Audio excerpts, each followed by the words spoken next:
డొక్కా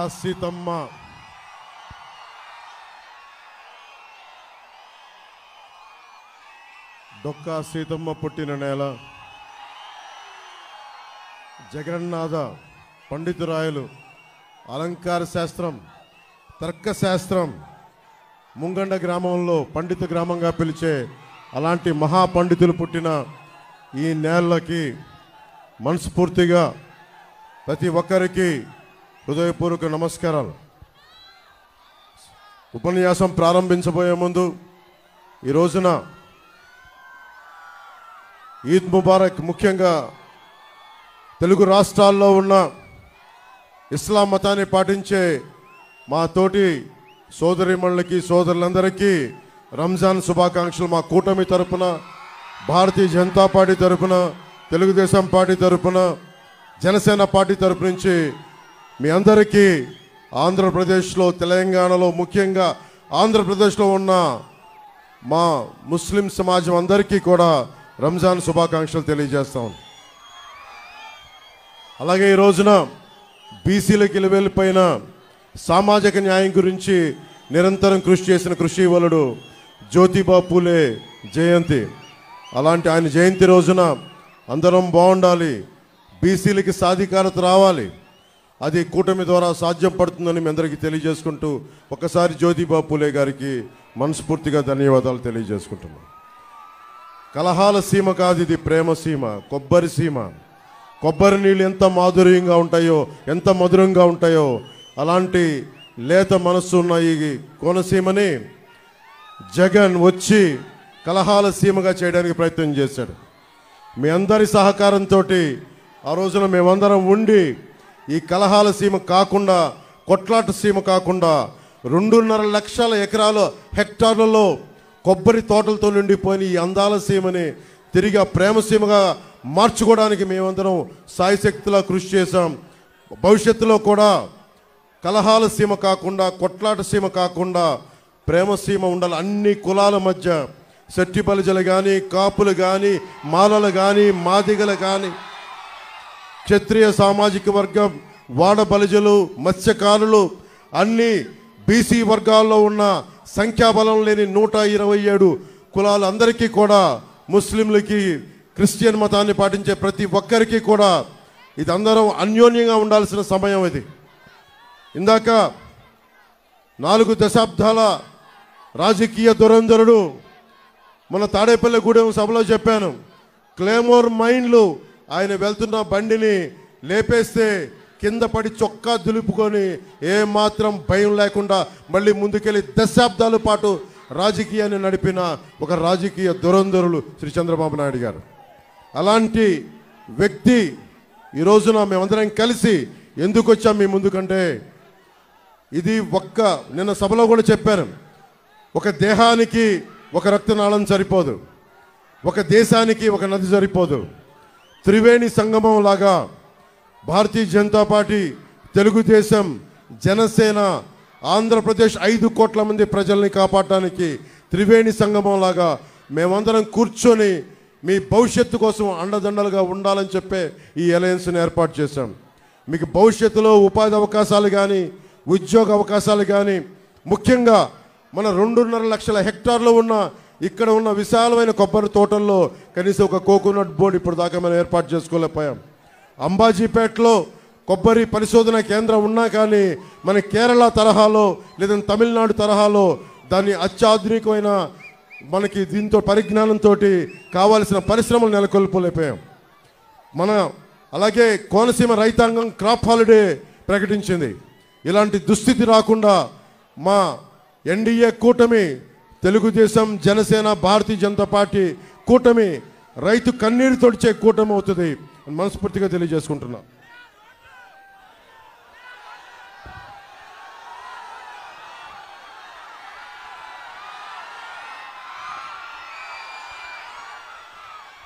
ఈ సభకి వస్తున్నానని చెప్పగానే అందరూ నాకు ఒక విషయం గుర్తు చేశారు. మా చిట్టెన్ను అడుగుతున్నాడు, ఇస్తున్నానని చెప్పి స్థానిక ఎమ్మెల్యే చిట్టిబాబు గారు కూడా టికెట్ ఇవ్వని వ్యక్తి జగన్. దాదాపు 200 కోట్ల రూపాయలు హామీలు ఇచ్చి, ఆ హామీలు కూడా ఎలా ఇచ్చాడో, ఆ హామీలు కూడా ఏమిచ్చాడో మీకు తెలియజేస్తా ఉన్నా. 2021లో ఆగస్టు 16వ తారీఖున ఈ నియోజకవర్గానికి వచ్చి నాడు నేడు పనులు 2వ దశను ఇక్కడి నుంచే మొదలుపెట్టినప్పుడు రాష్ట్రంలో ఆ పనులు ముందుకెళ్ళలేదు, అరాకొరగా చేసి ఆపేశారు, బిల్లులు ఇవ్వడం లేదని. ఆ సభలో ఇచ్చిన హామీల్ని మీ దృష్టికి తీసుకొస్తున్నా. రేపొద్దున వైసీపీ నాయకులు వచ్చి ఎంపీగా కానీ ఎమ్మెల్యేలుగా కానీ మన కోనసీమలో తిరుగుతున్న ఒకటే అడగండి, ఈ హామీల సంగతి ఏమైందని అడగండి. అప్పన్నపల్లి లిఫ్ట్ ఇరిగేషన్ ప్రాజెక్ట్ మంజూరులో 40 కోట్లు చిట్టన్న చెప్పాడు, నేను ఇస్తున్నానని చెప్పాడు. ఒక్క పైసా కూడా రాలేదు. ఈ ప్రాజెక్ట్ వస్తే 4000 ఎకరాలకి ప్రయోజనం కలిగేది. వెదురుపీడం కాజ్వే నిర్మాణం చేస్తామని హామీ ఇచ్చారు. ఇందాక గిడ్డి సత్యనారాయణ గారు చెప్పినట్టు వరద వస్తే ఈ ప్రాంతంలో గ్రామాలు మునిగిపోతూ ఉన్నాయి. దానికి 25 కోట్లు బడ్జెట్ మంజూరు చేస్తామని చెప్పి వాటిని కూడా పక్కన పెట్టారు. 2022 జూలై 6న గోదావరి వరదల సమయంలో ఊడిముడి లంక ఆ సమీపంలోని లంక గ్రామాల్లో జగన్ పర్యటించి అక్కడ ప్రజలకి గ్రామాల నది కోత గురవుతున్నాయి, శాశ్వత పరిష్కారం చూపిస్తానని చెప్పి 30 కోట్లు ఖర్చు పెడతామని ఈ రోజుకి ఒక్క పైసా కూడా ఖర్చు పెట్టాల. 23 ఆగస్టు 8న గోదావరి వరదలు వస్తే వరదల నుంచి కోనసీమలో ఉండే తీర ప్రాంత గ్రామాలన్నిటికీ గట్లు పటిష్టం చేస్తామని చెప్పి 200 కోట్ల విలువైన హామీలు ఇచ్చారు. ఈ రోజుకి ఒక్క పైసా పని చేయలేదు. దేవుడు వరం ఇచ్చినా పూజారి వరం ఇవ్వలేదన్నట్టుగా గెయిల్ పరిశ్రమ సోషల్ రెస్పాన్సిబిలిటీ కింద అగ్నిమాపక కేంద్రం కావాలని చెప్పి ప్రజలందరూ కోరికితే ఫైర్ ఇంజిన్ కొనిచ్చారు, కానీ ఈ రోజుకి సిబ్బంది లేదు, బిల్డింగ్ లేదు.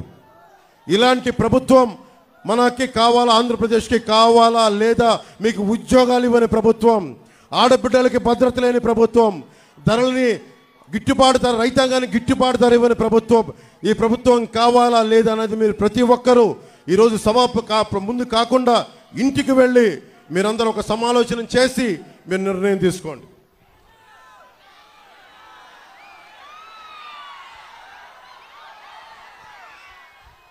కోనసీమలో కొబ్బరి తోటని పెద్ద కొడుకు అభివర్ణిస్తారు. ఒక కొబ్బరి చెట్టు ఉంటే మా పెద్ద కొడుకని. అలాంటి కొబ్బరి చెట్టు ఒకప్పుడు నెలకి ఎకరానికి 1000 కాయలు వస్తే ఈ రోజున 200 కాయలు కూడా రాని పరిస్థితి, అరాకొర పరిస్థితులతోటి ప్రభుత్వం మనకి విధి విధానాలతోటి ఇంకా వెనకబడిపోయింది. అలాంటి కొబ్బరి రైతాంగానికి, వరి పండించే రైతాంగానికి మేమందరికీ మీకు అండగా ఉంటాం. నేను పిఠాపురం నుంచే పోటీ చేస్తున్నాను, నేను మీకు అందుబాటులో ఉంటాను. ఒకప్పుడు సర్ ఆర్థర్ కాటన్ మీకోసం ఎలా పనిచేశాడో మా కూటమిలోని ప్రతి ఒక్కరూ మేము అలా పనిచేస్తాం. మన డెల్టా ప్రాంతాలను కానీ, మన మెట్ట భూములు కానీ, మనకి కాలువలకి దూరంగా ఉండే పొలాలకు కూడా నిజంగా నీరు అందించాల్సిన అవసరం ఉంది. కనీసం 5 కోట్ల ఇరిగేషన్ శాఖ వాళ్ళకి ఇవ్వాల్సిన అవసరం ఉంది. ఎందుకంటే వాళ్ళకి లిఫ్ట్ ఇరిగేషన్ చేసి దూరంగా ఉండే పొలాలకి ఇద్దాం డబ్బులతో 5 కోట్లు కూడా రిలీజ్ చేయలేకపోయారు. సొంత డబ్బులతోటే పాపం రైతాంగం కష్టపడుతూ ఉంది. ఇలాంటి పరిస్థితుల్లో ఉండే రైతాంగానికి మేమందరం భద్రత తీసుకొని అమలాపురం తర్వాత కోనసీమ, అమలాపురం పార్లమెంట్లో ఉండే రైతాంగాన్ని సమూలంగా ప్రతి ఒక్కరికి కూడా మేము మీకు అండదండలుగా ఉంటాం, మేము మీకు రక్షిస్తాం, మిమ్మల్ని మీ అందరికీ అండదండలుగా ఉంటామని తెలియజేస్తా ఉన్నాం.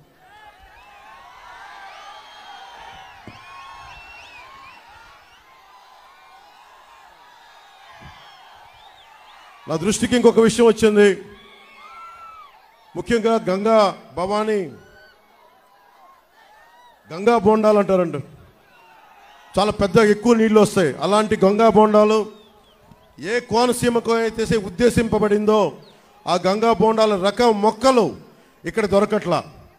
ఎక్కడెక్కడో ఉండే వైసీపీ నాయకులకి మటుకు వేలాది మొక్కలు వెళ్ళిపోతున్నాయి. ఇక్కడ ఒక్క మొక్క కోనసీమ రైతాంగానికి కావాలంటే చాలా ఆంక్షలు పెడుతున్నారని మా దృష్టికి వచ్చింది.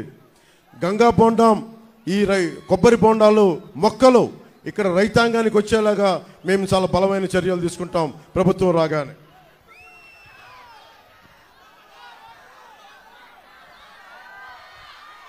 రైతు భరోసా కేంద్రాలు, దళారీ వ్యవస్థని దోపిడీ చేస్తున్నాం.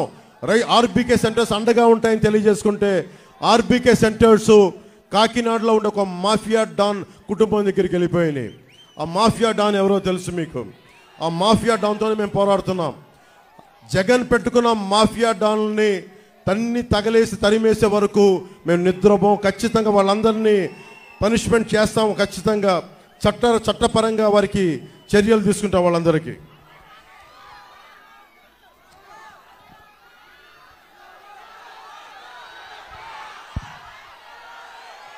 ముఖ్యంగా యువతకి మీరు ఆలోచించండి.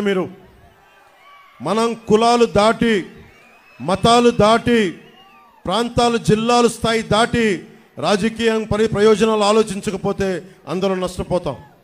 ఈరోజు నిజంగా నాకు సరదా కాదు. ఇందాక పెద్దలు చంద్రబాబు గారు చెప్తున్నట్టుగా, నేను వస్తే నా కులం నాయకుల చేత తిట్టిస్తారు, బీసీ నాయకుల చేత తిట్టిస్తారు, ఎస్సీ నాయకుల చేత తిట్టిస్తారు. అందరూ ఎస్సీ నాయకులు తిట్టట్లా, అందరూ బీసీ నాయకులు తిట్టట్లా, అందరూ కాపు నాయకులు తిట్టట్లా. ఒకళ్ళో ఇద్దరు ఉన్నా, నేను కాదంటలా. కానీ ఇవన్నీ నేను ఎందుకు పడుతున్నానంటే, మా అక్క చెల్లెళ్ళు కన్నీళ్లు తుడవటానికి, మా యువతకి ఉపాధి అవకాశాలు రావడానికి. ముఖ్యంగా చూడండి, ఎస్సీ నియోజకవర్గాల్లో నేను లండన్లో అంబేద్కర్ భవన్కి వెళ్ళాను. వెళ్తే ఆయన గొప్పగా ఫొటోస్ ఉంటాయి. ఆయన పేరు మీద చంద్రబాబు నాయుడు గారు అంబేద్కర్ విదేశీ విద్యా పథకం చేస్తే, విధానాన్ని తీసుకొస్తే అవి తీసేసి జగనన్న విదేశీ విద్యా పథకం అని చెప్పి దానికి కూడా డబ్బులు ఇవ్వలేదు. మేము రాగానే ఆ పేరు తీసేసి అంబేద్కర్ గారికి గౌరవం ఇచ్చేలాగా, ఆ జై భీమ్ అన్న దానికి గౌరవం ఇచ్చేలాగా అంబేద్కర్ విదేశీ విద్యా పథకాన్ని తిరిగి తీసుకొస్తాం. మనస్ఫూర్తిగా చెప్తా ఉన్నాను. ముఖ్యంగా పరిశ్రమలు రావాలి ఇక్కడికి. మనకి ఇంత గొప్ప కొబ్బరి ఉంది, ఇక్కడ పంట ఉంది, దానికి అనుబంధ పరిశ్రమలు లేవు. నిజంగా కేరళ లాంటి చోట్ల ఆ కొబ్బరి పీచుని రోడ్లకి ఒక లేయర్గా వాడతారు. దాని మీద బోల్డ్, మన అంబాజీపేటలో జాతీయ పరిశోధనా కేంద్రం ఉన్నా కానీ దాని ఫలితాలను మనం వాడుకోలేకపోతున్నాం. ముఖ్యంగా కొబ్బరి పరిశోధన మనకి పారిశ్రామికంగా ఇక్కడ అనుబంధ పరిశ్రమలు వస్తే చాలామంది యువతకి ఇక్కడ ఉపాధి అవకాశాలు దొరుకుతాయి. ఐటీ పరిశ్రమలను తీసుకొస్తున్నాం. నిన్న చంద్రబాబు గారు మేము అనుకున్నట్టుగానే చెప్పారు, సభలో కూడా చెప్పారు, వర్క్ ఫ్రమ్ హోమ్. మీ తల్లిదండ్రులను వదిలేసి మీరు ఎక్కడికి వెళ్ళాల్సిన అవసరం లేదు. ఇక్కడ మన పీ గన్నవరంలోనే ఉండి, మన ఇళ్లలోనే ఉండి మీరు విదేశ మార్గం సంపాదించుకునేలాగా, మీకు జీతాలు వచ్చేలాగా ఆ పరిస్థితిని మేము తీసుకొస్తాం. అలాగే నేను కోరుకుంటుంది కూడా, నేను నా కోసం చేయట్లేదు ఇదంతా. నేను సినిమాలు చేస్తే నేను కోట్లు సంపాదించుకునే జీవితం నాది. ఈ రోజున ప్రతి అడ్డమైన వ్యక్తి నన్ను తిడతా ఉంటే నేను భరిస్తూ ఉన్నాను. నేను మీ భవిష్యత్తు కోసం, మీ బిడ్డల భవిష్యత్తు కోసం 2047 ప్రధానమంత్రి గారు ఒకటే కోరుకున్నారు, మనకి భారతదేశంలో విదేశాలకు వెళ్ళాల్సిన అవసరం లేకుండా విశ్వవిద్యాలయాలు ఇక్కడే బలంగా చేయాలి. యువతకి స్కిల్ డెవలప్మెంట్ చేయాలి. ఇందాక మాట్లాడుతూ ఉన్నారు, కులాల దీంతో పాటు కులాల సెన్సెస్తో పాటు నేను కోరుకుంటుంది కూడా ఈ రోజున చంద్రబాబు గారి ముందు దృష్టిలో పెడతా ఉన్నాను. ఇంతమంది యువత ఉన్నారు, మీ అందరి దగ్గర కూడా మీకు ఏ స్కిల్ ఉంది, మీ దగ్గర ఎలాంటి స్కిల్ డెవలప్మెంట్ కావాలి. నాలాంటి వాడే ఉన్నాడు. మా అన్నయ్య చిరంజీవి గారు మొన్నే ఇంతకాలం ఎప్పుడు నా మంచి కోరుకునేవారు. మొన్న మొదటిసారి ఆయనకి ఒకటే మనసు కదిలింది, కౌలు రైతులకి అండగా నిలబడినందుకు, అన్ని వేల మంది కౌలు రైతులకి మేము అండగా నిలబడిన కదిలి, నిజంగా జనసేన చాలా మంచి పని చేస్తుంది. ఎలాంటి కూటమి మీకు బాగుండాలని కోరుకుంటూ నాకు ఒక 5 కోట్ల రూపాయలు జనసేన పార్టీకి విరాళంగా ఇచ్చారు. ఏ సందర్భంలో చెప్తున్నానంటే, స్కిల్ డెవలప్మెంట్ ఉద్దేశించి చెప్తా ఉన్నా. మీలో నాకు తెలియదు, మీలాగే నాకు ఏం కోరికలు లేవు, ఏం అవ్వాలో నాకు తెలియదు. కానీ మనకంటే పరిణితి చెందిన వ్యక్తి, అనుభవం ఉన్న వ్యక్తి, ఒక బలమైన ఒక స్టార్డమ్ ఉన్న వ్యక్తి నా అన్నయ్య అవ్వటం వల్ల నాకు ఆయన ఏం చేశారంటే, నువ్వు ఏదైనా పని చేయి నువ్వు. నేను నేను అనుకునేవాడిని మ్యాక్సిమం ఒక చిన్నపాటి 5,000 రూపాయలు ఉద్యోగం వస్తే సరిపోతుంది అనుకునేవాడు నా జీవితం అంతా. ఆయన కూర్చొని నన్ను మార్షల్ ఆర్ట్స్లో జాయిన్ చేశారు. ఆయన దగ్గరుండి ఒక యాక్టింగ్ స్కిల్ నేర్పించారు. అవన్నీ నేను కూర్చొని నేర్చుకొని మీ గుండెల్లో స్థానం సంపాదించుకున్నాను. ఆ స్థానం సంపాదించుకోవడమే కాకుండా నేను పాలిటిక్స్లో వచ్చి ఓట్లు విడిపోకుండా, ఓట్లు చీలిపోకుండా మీ భవిష్యత్తు కోసం కష్టపడుతున్నానంటే ఒక్క స్కిల్, ఒక్క యాక్టింగ్ స్కిల్ ఒక్కటి నేర్పిస్తే అది నా ఒక్కడికి ఉపయోగపడాల. కొన్ని వేలాది మంది కౌలు రైతులకి 3-4 సినిమాలు చేసి దాంట్లోంచి వచ్చిన డబ్బుని కౌలు రైతులకి అండగా నిలబడ్డాం. అంటే చిరంజీవి గారు అనే వ్యక్తి వాళ్ళ తమ్ముడికి ఒక చిన్నపాటి స్కిల్ నేర్పిస్తే అది ఎక్కడి దాకా తీసుకొచ్చిందో చూడండి. కొన్ని కోట్ల మంది ముందు నిలబెట్టే స్థితికి తీసుకొచ్చింది. ఈరోజున చంద్రబాబు గారిని కూడా ఒకటే కోరుకుంటున్నాం, మీరు ఒక పెద్దన్నలాగా, మేమందరం కలిసి, మోడీ గారు ఒక పెద్దన్నలాగా అందరం కలిసి ఇక్కడున్న యువత కోసం, ఆడబిడ్డల కోసం, యువకుల కోసం మీ దగ్గర ఏ స్కిల్ ఉంది, మీకు ఏం నేర్చుకోవాలని ఉంది, భవిష్యత్తులో వయోజన విద్యలో ఒక సపరేట్ స్కిల్స్ ఏమైనా కావాలా, ఇవన్నీ ఒక సెన్సెస్ లాగా తీసుకొని స్కిల్ డెవలప్మెంట్ సెంటర్స్ కనుక ఇక్కడ పెట్టగలిగితే మీకు బోల్డంత ఆదాయం వస్తుంది. మనకు బైబిల్లో ఒక సూక్తి చెప్తారు, చేపని ఇవ్వడం కాదు, చేపని పట్టి ఇవ్వడం నేర్పించుకోమని. మేము కోరుకుంటుంది సంక్షేమ పథకాలు ఏది ఆపం. నిన్న సభలో కూడా చెప్పారు చంద్రబాబు గారు, సంక్షేమ పథకాలు ఏది ఆపం, 10 రూపాయలు ఎక్కువ ఇస్తామే తప్ప 10 రూపాయలు తగ్గించే పని మేము చెయ్యం. ఇది మీరు మనస్ఫూర్తిగా నమ్మండి. ఎందుకంటే సొంత డబ్బుల్ని కౌలు రైతులకు ఇచ్చిన వాళ్ళం. అలాంటిది 4 దశాబ్దాల సుదీర్ఘంగా ఈ రోజున ఆయన అనుభవం, సంక్షేమం ఎంత బలంగా పనిచేస్తారో మీ అందరికీ తెలుసు. ఒక ఉద్దానం సమస్య మీదే ఆయన దృష్టికి తీసుకెళ్తే 48 గంటల లోపలే ఉన్నతాధికారులందరినీ పిలిచి దానికి ఒక పరిష్కార మార్గం కనుక్కున్నారు. ఈ రోజున కూడా అదే పరిష్కార మార్గం వాళ్ళు పెంచుకుంటూ వెళ్తూ ఉన్నారు.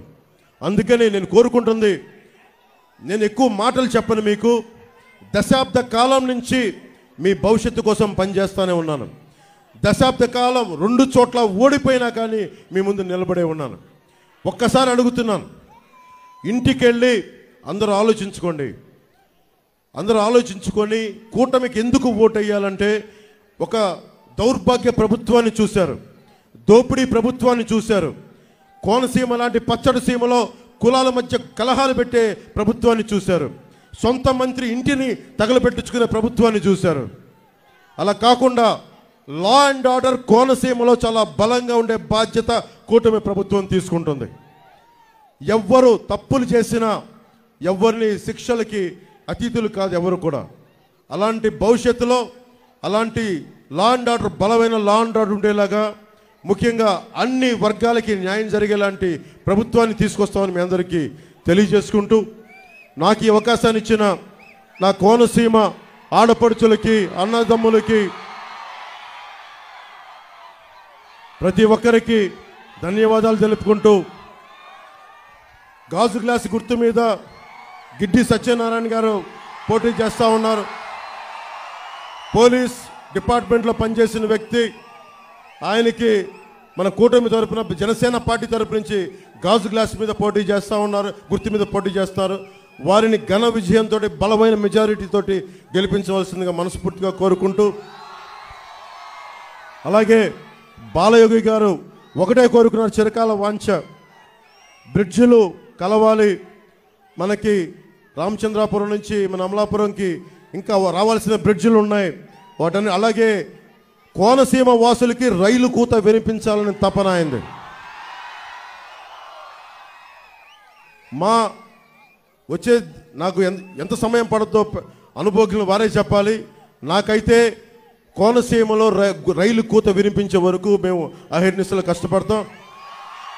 ఏదైతే బాలయోగి గారు కోరుకున్నారో, వారి అబ్బాయి సారథ్యంలో కోనసీమలో రైలు వెళ్ళేలాగా, చక్కటి కొబ్బరి పొలాల మధ్య గొప్ప రైల్వే టూరిజం వచ్చేలాగా, ఒక రాజస్థాన్లో ఉండే ఒక ప్యాలెస్తాన్ వీల్స్ లాగా ఒక అద్భుతమైన, ఒక వీణులు విందు చేసే సుందర దృశ్యాలతోటి మధ్యలో కొబ్బరి వనాల మధ్యలో నుంచి రైల్వే వెళ్ళేలాగా బాధ్యత మేము తీసుకుంటామని తెలియజేసుకుంటూ, అమలాపురం పార్లమెంట్ అభ్యర్థిగా తెలుగుదేశం సైకిల్ పార్టీ గుర్తు, మనకి సైకిల్ గుర్తు మీద పోటీ చేస్తున్నారు. వారికి మనందరూ బలమైన మెజారిటీతోటి హరీష్ గారిని, బాలయోగి గారి అబ్బాయి హరీష్ గారిని గెలిపించవలసిందిగా మనస్ఫూర్తిగా కోరుకుంటా ఉన్నాను.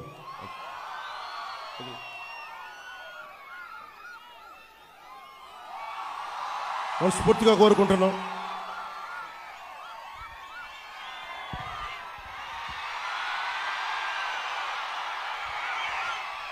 ఒక రెండు విషయాలు చెప్పి ముగించేస్తాం. ఓటు ట్రాన్స్ఫర్ అనేది చాలా కీలకం. మేము సైజు తగ్గించుకున్నాం. నిన్న ఒక CNN ఇంటర్వ్యూలో కూడా చెప్పాను, ఇంత బలం ఉండి ఎందుకు సైజు తగ్గించుకున్నాం అంటే మీరు గెలవాలి, నేను సైజు తగ్గించుకున్నాను. మీరు గెలవాలంటే ఓటు చీలకూడదు. ఎందుకంటే చంద్రబాబు గారికి కూడా 4 దశాబ్దాల సుదీర్ఘ అనుభవం ఉండి పాప ఆయన కూడా సతమతం అవుతూ ఉన్నారు సైజు తగ్గించుకొని. మేమందరం కూడా తగ్గింది మీకోసం, మిమ్మల్ని గెలిపించడానికి. ఎక్కడ నెగ్గాలో కాదు, ఎక్కడ తగ్గాలో తెలియాలి. ఈ సూక్తిని మేమందరం పాటించాం. ఇది మీ గెలుపు కోసం. అలాగే ఓట్ ట్రాన్స్ఫర్ ముఖ్యంగా జనసేన మద్దతుదారులకి, జనసేన నాయకులకి అందరికీ దయచేసి విన్నవించుకుంటూ ఉన్నాం. మనం పోటీ చేయని చోట ఆ ఓట్ అంతా తెలుగుదేశం పార్టీకి, భారతీయ జనతా పార్టీ మన NDA కూటమికి వెళ్ళాలి. అది మీరు ఆలోచించుకొని వేయండి. ఎందుకంటే ఇది మీ భవిష్యత్తు, నా ఒక్కడి భవిష్యత్తే కాదు, మీ అందరి భవిష్యత్తు కోసం చేస్తూ ఉన్నాం. కోపాలకి తాపాలకి పోకుండా, చిన్నపాటి ఆగ్రహాలకి లోనవ్వకుండా ఆలోచించి ఓటేసి దూర ప్రయోజనాల్ని దృష్టిలో పెట్టుకొని ఓటేయండి. అందుకని దయచేసి జనసేన లేని చోట ఆ ఓట్ అంతా కంపల్సరీగా తెలుగుదేశం పార్టీకి, భారతీయ జనతా పార్టీకి ట్రాన్స్ఫర్ అవ్వాలి. అయితేనే ఈ కూటమి తాలూకు లక్ష్యం నెరవేరుతుంది. ఎందుకంటే తెలుగుదేశం పార్టీకి ఉన్న అనుభవం ఏంటంటే 4 దశాబ్దాల అధికారంలో ఉన్నారు కాబట్టి వారి ఓటు చంద్రబాబు గారు చెప్తే మనకి ట్రాన్స్ఫర్ అవుతూ ఉంది. అలాగే జనసేన పార్టీ మద్దతుదారులకు కూడా మీ ఓటు ఖచ్చితంగా ట్రాన్స్ఫర్ అవ్వాలని మనస్ఫూర్తిగా నేను అభ్యర్థిస్తున్నాను. మనస్ఫూర్తిగా మీకు తెలియజేసుకుంటూ, మీ అందరికీ కూటమి ప్రభుత్వం వస్తుంది. తెలుగుదేశం, జనసేన, భారతీయ జనతా పార్టీ NDA ప్రభుత్వాన్ని స్థాపిస్తున్నాం. జగన్ని ఇక్కడి నుంచి తన్ని తగలేస్తున్నాం.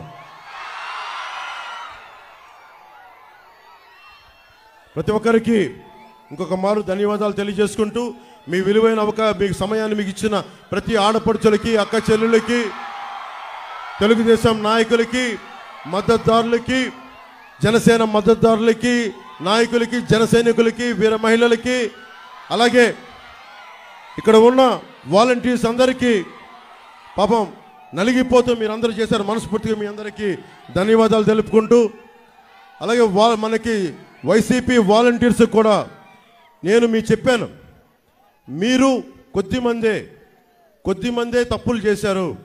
ఒక ఫ్రూట్ బాస్కెట్లో చెడిపోయిన 2 పండ్లు ఉంటే చాలు, మొత్తం బాస్కెట్ అంతా పాడైపోతుందని చెప్పాను తప్ప, నేను మొదటి నుంచి అదే కమిట్మెంట్తో ఉన్నాను. చంద్రబాబు గారు కూడా చెప్పారు, వస్తే 10,000 రూపాయలు, అన్నీ బాగుంటే 10,000 రూపాయలు ఇస్తాం మీకు అని చెప్పి ఘంటాపదంగా చెప్పారు. ఇది రాజకీయాలకు అతీతంగా మీరు ఉండాలని చెప్తా వచ్చారు. అలాగే మీ అందరికీ కూడా మరోమారు శుభాకాంక్షలు తెలియజేసుకుంటూ, జై జనసేన, జై తెలుగుదేశం, జై బీజేపీ.